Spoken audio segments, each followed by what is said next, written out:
I love this project. I spent the last few days experimenting with chalk markers, and I've learnt quite a lot along the way. They are amazing to use and I absolutely love these, and they're great for any time of year and perfect for Christmas.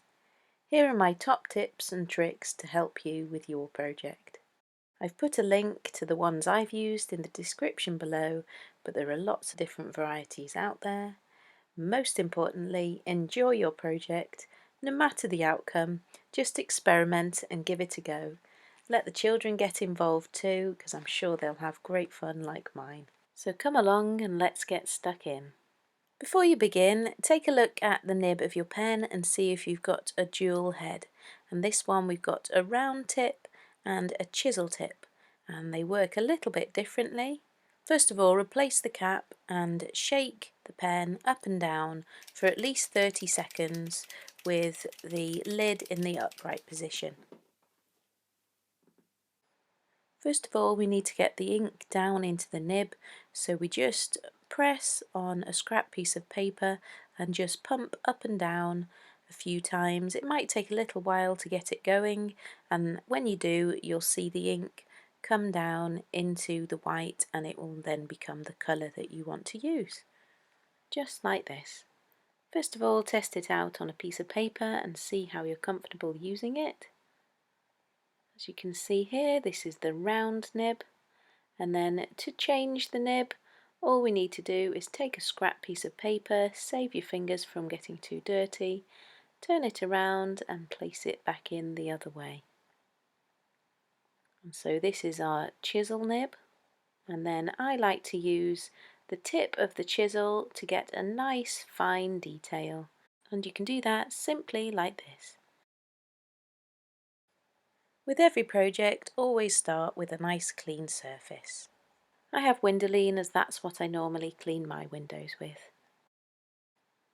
If you're a beginner with this kind of thing and you're right-handed, I recommend you work from left to right so that we don't work and smudge just like this, because if you're not used to working on a vertical surface, this can happen quite a bit. But if this does happen, you can easily clean it away. If you want to do really large lettering, I recommend getting the largest pen nib that you can. With a thinner pen like this, just make sure if you want to do thicker lettering or thicker shapes, you work on the one section at a time rather than letting it dry and come back to it later.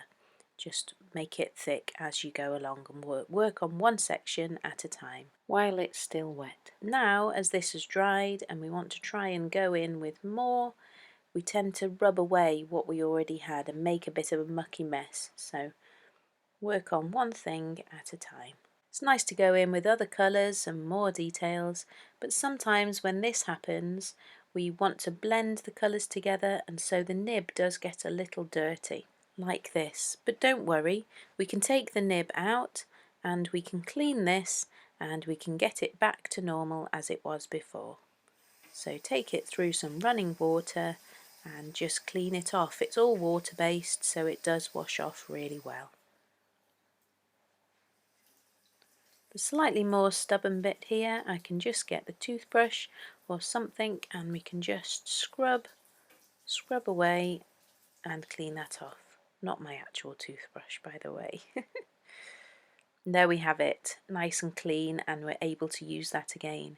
You can either dry that off with a tissue and really dry it before you put it back in, or as I've done here, I'm just going to work the pen again and make sure I get all that full ink through to the nib without it being watered down.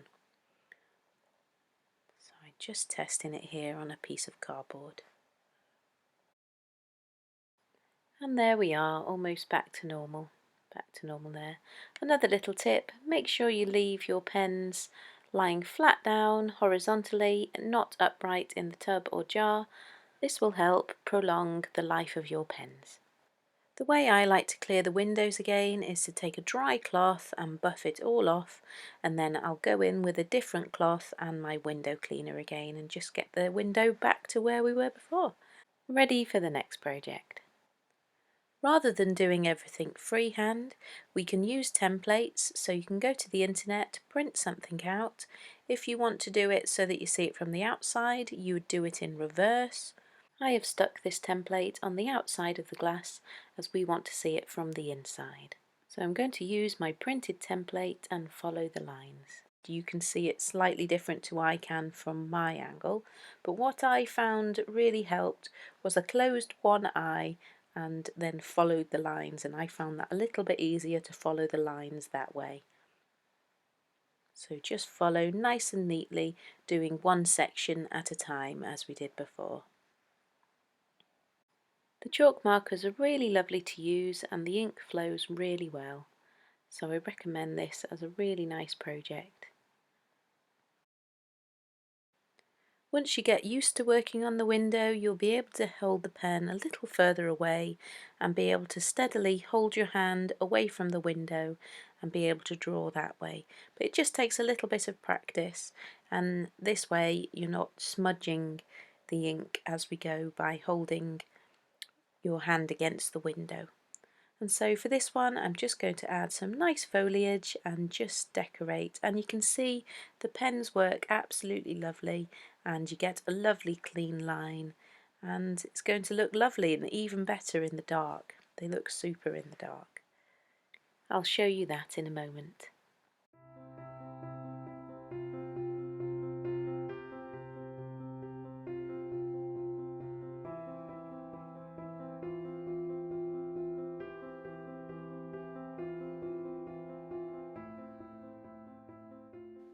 As you're working along, if there's something that you didn't like or something you didn't mean to do, take a dry cloth and you can rub it away.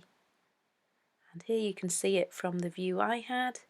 I've just copied the template and it's looking really quite nice.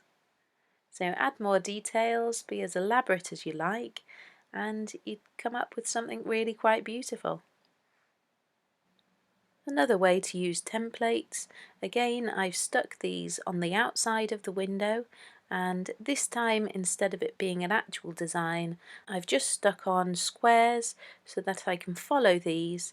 Just keep building up a design and add lots of detail, and you can come up with something really beautiful, like these simple little houses. They're just made up of simple shapes. You can design it as you go along, or you can work to a plan. You can find lots of inspiration on the internet and just have fun, whatever the season. I've not finished these just yet, but night time's come and I'm going to do a bit more tomorrow. In the cold weather, I found these were fine as long as we didn't put any washing or anything wet on the radiator below. You can also use templates on the inside as a guide, like I do here. I'm just using it to mark off a section that I want to fill with the snowflakes, and then I go in and draw my lines with those as well. And another thing you can do is you can do little templates on the inside and draw around these, and then if you want several of the same ones you can just move them along. I've just stuck these on with a little bit of sellotape at the back, or you could use blue tack, white tack to hold them on just briefly. It's a really nice way of getting a nice even shape and to be able to repeat that shape as we go along. So I hope this is giving you a bit of inspiration and a bit of encouragement to do some projects with these pens and really enjoy them, because we really are enjoying them this Christmas. But as I say, any season they would be wonderful. Here I've moved the template to the next window.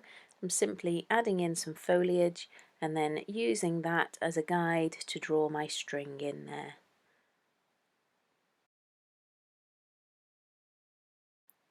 And I thought I'd do little hearts for this one and using those as a template too.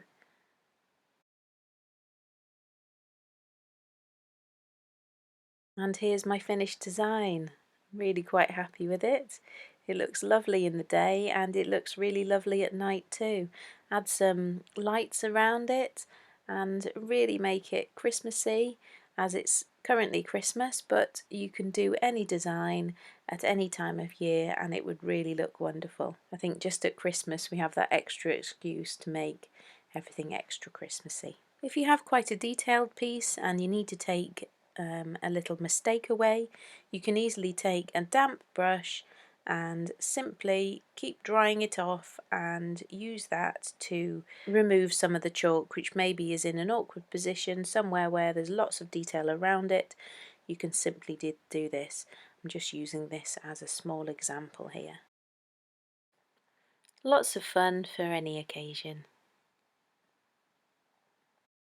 If you want to cover a larger area in some colour, then I recommend getting a sponge or something similar and dabbing out lots of the ink onto the sponge, and then you can use it like this and cover a large area.